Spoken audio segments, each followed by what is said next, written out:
Hello, I'm John Namba from FCI Magazine, here with Bill Treiber, the Technical Sales and Education Manager with Moldings Online, an artistic finishes company. Today we're going to discuss a growing trend, European white oak. While European white oak is highly sought after by winemakers and shipbuilders, the flooring industry has also longed for its unique characteristics. So much that today's demand in the flooring industry has required American mills to start producing the same cuts of white oak found in the European white oak, and they're calling it center cut white oak. That's right, John. European white oak is harvested primarily in France and Germany, and the main difference is the cut of wood.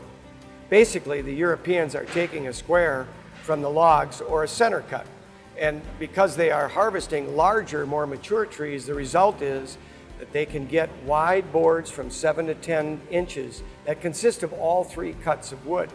Another interesting attribute of European white oak is the strong commitment to the sustainability of the forests. Very interesting.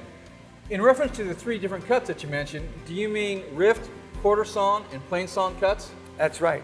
Because of the size of the center cuts, all three cuts are shown, and they do this by cutting on a cant, slicing straight through the center of the square of the board.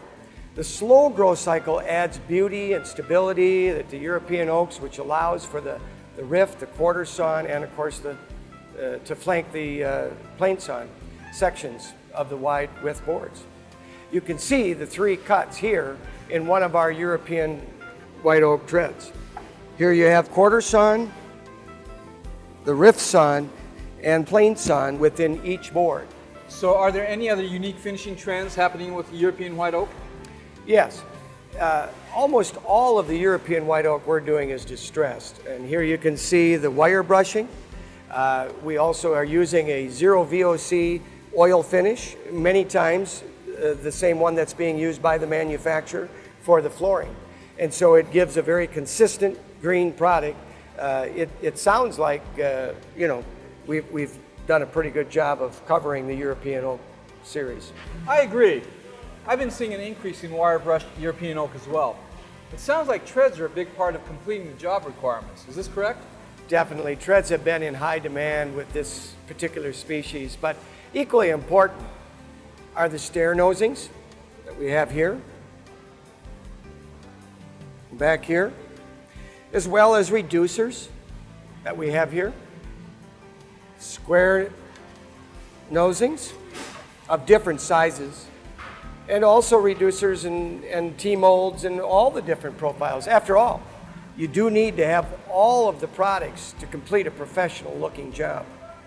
The increase in demand for European white oak does not come as a surprise to us here at Moldings Online though. The performance is hard to beat.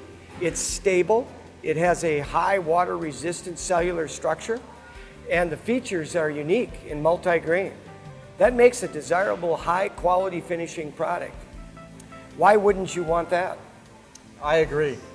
I know I'll be recommending more European white oak in the future, particularly since I'm confident Moldings Online can carry me through the details necessary for a professional looking job. From treads to risers, stair nosings to reducers, and having floor vents also, I'm sure completing a job in European oak just got a lot easier. Thanks, Bill, for another very informative conversation on a growing species trend. This has been Bill Treiber with Moldings Online, and I'm John Namba with FCI Magazine. Thanks for watching.